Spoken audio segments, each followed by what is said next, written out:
Et, bonjour les amis, bonjour encore sur ce nouvel épisode. Aujourd'hui, on va parler sur le ministre de la Justice et garde des Sceaux de la République démocratique du Congo, Monsieur Constant Mutamba Tunguka.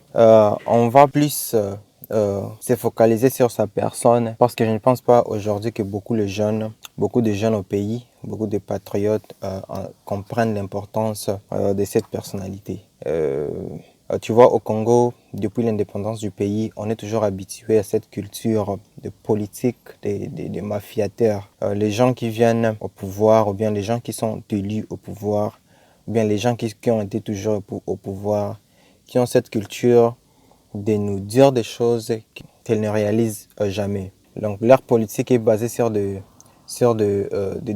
des discours. Une politique qui est basée sur des discours, une politique qui est basée sur la corruption totale. Comme j'ai suivi un interview du ministre Constant Mutamba qui dit que non, la politique congolaise, elle est une politique qui est constituée de 100 familles. Donc depuis l'indépendance, il y a toujours ces quelques familles-là qui sont au pouvoir. Si ce n'est pas le grand-parent, ça devient leurs parents et puis leurs enfants.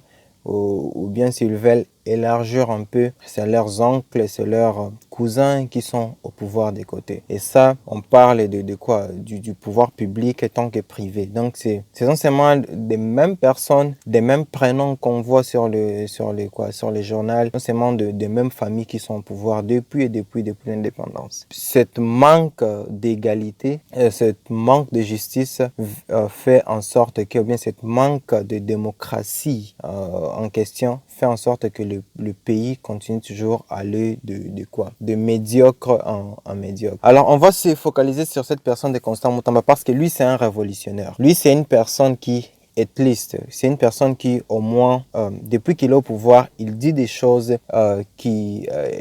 donc qu'il applique et exécute en même temps. Il ne dit pas seulement des choses et ça part aux poubelles. Donc il dit, il applique et il exécute. Et c'est une personne très importante, surtout pour les jeunes. C'est du fait qu'il ne vient plus d'une famille de quoi. Tu vois, toutes ces familles-là qui ont été toujours, tous les prénoms-là que vous connaissez, qu'on a toujours connus sur le pouvoir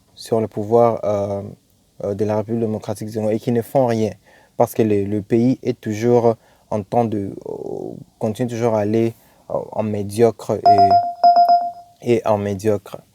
Alors lui, c'est très important qu'on le, comment dire, qu'on le félicite sur la chose qu'il fait, qu'on soit derrière lui et qu'on les protège surtout parce que c'est très important que nous puissions avoir des personnes comme celle-ci.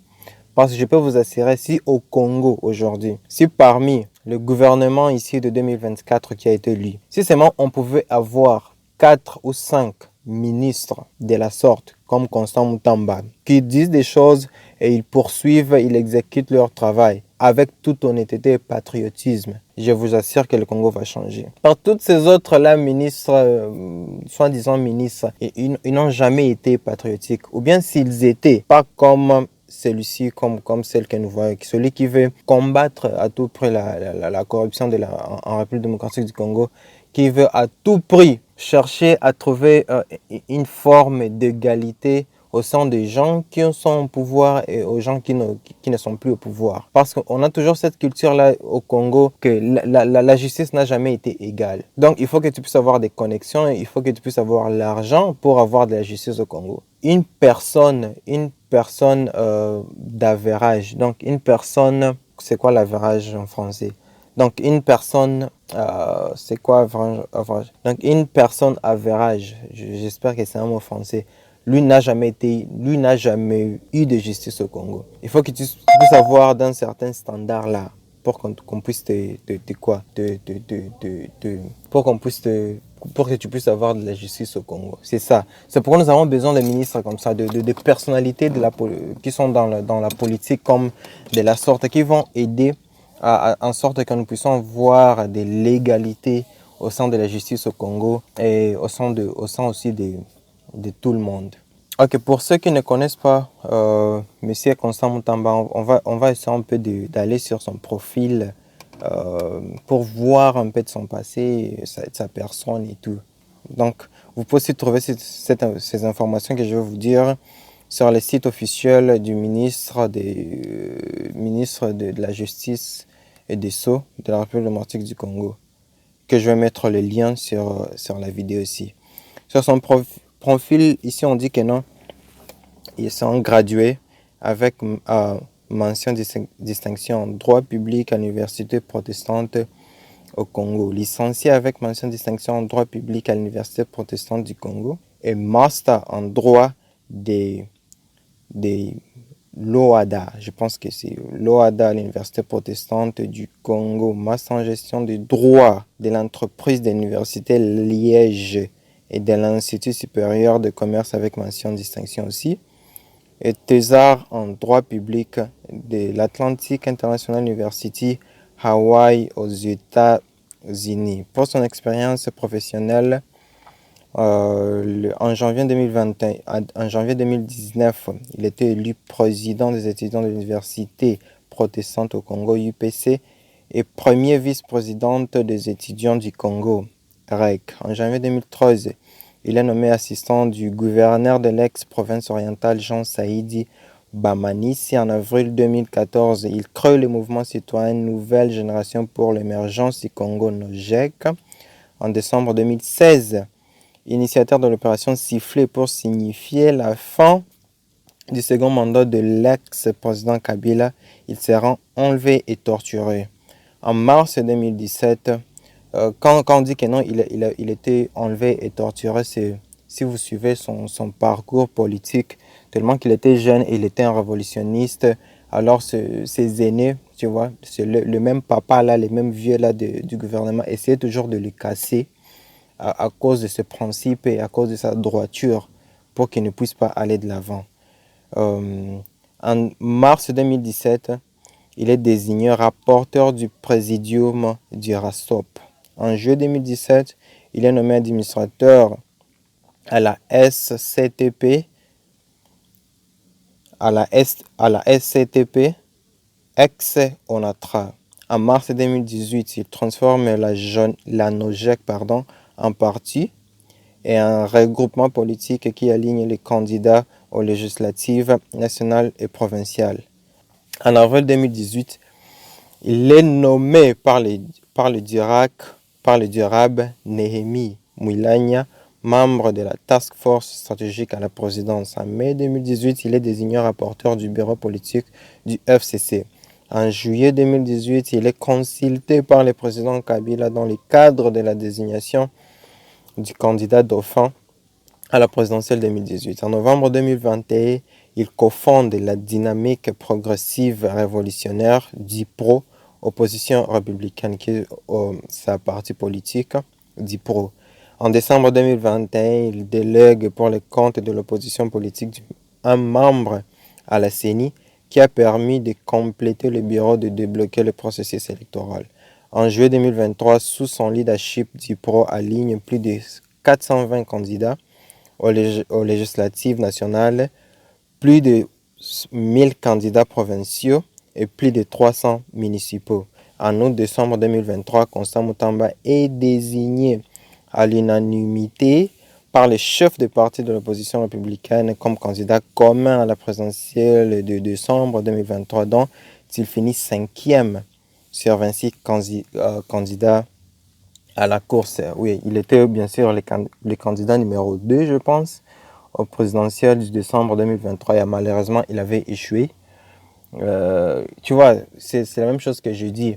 On est habitué à cette politique où les gens qui viennent et ils parlent et ils parlent. Parce que si tu avais suivi son discours, il avait parlé des choses, mais malheureusement, personne ne l'avait cru. Parce qu'on est habitué à cette culture-là au Congo. Les gens parlent et parlent et sans effet. C'est pourquoi on continue toujours à voter les gens par leur nom et non par leur discours, leurs effets ou bien leurs projets. Et currently, actuellement, je vais dire, il est avocat au barreau de Kinshasa, Matete, et du Congo central, mandataire en mines et carrière, fondateur du cabinet d'avocats MKM Law Firm. Yeah. Il est aussi secrétaire secrétaire exécutif du corps des mandataires en mines et carrières, CMMC, député national élu de la circonscription de Lubao dans la province de Lomami. Il est à ce jour ministre d'État, ministre de la Justice et garde des Sceaux de la République démocratique du Congo. Maintenant, quelles sont les différentes missions du ministre de garde des Sceaux de la République démocratique du Congo, ministre de la Justice? Donc, le ministre de la Justice a trois grandes missions, qui est l'une de protéger, de décider et de sanctionner. Qu'est-ce que je veux dire? Vous pouvez trouver cette information sur le site du ministre de garde des Sceaux et de Justice de la République démocratique du Congo. Il a pour mission de protéger, le ministre de la Justice a pour mission de protéger des droits et des libertés des citoyens. Cela inclut garantir l'accès à la justice, s'assurer que tous les citoyens peuvent accéder aux services judiciaires de manière équitable et sans discrimination. Protection des victimes et mettre en place des dispositifs pour protéger les victimes des crimes, notamment en matière de soutien psychologique, d'indemnisation et de protection contre les menaces, surveillance des conditions de détention, veiller à ce que les droits des détenus soient respectés conformément aux standards nationaux et internationaux. Donc, je suis en train de lire ça, je suis en train de voir les images qui circulent sur Internet, partout, que non, il fait exactement son travail. C'est ce qu'il fait. Et c'est ce que les autres personnels n'aiment pas, c'est pourquoi on les combat, parce qu'il fait exactement son travail, ce qu'il doit faire. Pour la deuxième mission, de décider. Cette mission implique la prise de décisions stratégiques et opérationnelles concernant les systèmes judiciaires. Tu vois déjà, les magistrats qui le combattent toujours. Il fait sa mission, mais on le combat pour ça. Nomination et gestion des magistrats. Le ministre peut être impliqué dans le processus de nomination des juges et des autres acteurs du système judiciaire en garantissant leur indépendance et leur impartialité, élaboration des politiques judiciaires, décider des orientations à prendre pour améliorer le système judiciaire, y compris la réforme des lois et des procédures judiciaires, gestion des institutions judiciaires, superviser le fonctionnement des tribunaux, des cours d'appel et d'autres institutions liées à la justice. Bien sûr, on va parler en détail sur ça dans la vidéo qui va venir. Il a aussi mission pour sanctionner. Le ministre de la Justice a aussi un rôle dans l'application des sanctions légales. Mise en œuvre de peines, s'assurer que les sanctions décidées par les tribunaux sont correctement appliquées, qu'il s'agisse de peines d'emprisonnement, d'amende ou de mesures alternatives. Lutte contre l'impunité, veiller à ce que les infractions soient effectivement poursuivies et punies afin de maintenir l'ordre public et la confiance dans le système judiciaire. Encadrement des dispositifs disciplinaires, le ministre peut aussi avoir un rôle dans la supervision des sanctions disciplinaires pour les professions liées à la justice comme les avocats et les magistrats. Donc cette personne, il est poursuivi et combattu exactement parce qu'il fait son travail. On a besoin de lui. Le Congo a besoin de révolutionnaires comme cette personnalité. Le Congo a besoin de gens ou bien des politiciens qui vont être patriotiques, qui vont plus venir pour remplir leur ventre et tout. Non, qui vont exécuter leur travail. Et je peux vous le garantir. Je vous garantis. Si seulement que le Congo pouvait avoir 2, 3, 4 ou 5 ministres de la sorte, je vous garantis que non, les larmes qui ont assez coulé par le peuple congolais va enfin cesser. Il y a toutes ces mafiataires, ces politiciens de discours et qui n'appliquent ou n'exécutent jamais leur travail patriotique, ça va cesser. Donc la conscience patriotique va rentrer dans les quoi? Dans les cadres politiques du personnel de la RDC. On a besoin d'être derrière cette personne. On a besoin de l'encourager, on a besoin de l'applaudir pour les choses qu'il fait. Et on a besoin aussi de dénoncer toutes ces personnels de la politique qui n'arrêtent pas ou qui ne cessent pas d'être selfish, qui ne cessent pas d'être désabusés du pouvoir qu'on les avait donné, désabusés et de penser qu'à leur ventre quand ils sont au pouvoir. Merci et à la prochaine. On va parler plus de détails avec les attributions et des exemples d'illustrations pour les choses que le ministre de la Justice, Constant Mutamba, est en train d'appliquer au Congo. Merci et à la prochaine. Merci. N'oubliez pas de partager et d'aimer cette vidéo et de commenter s'il y a des choses à ajouter ou bien des choses à critiquer. Merci beaucoup.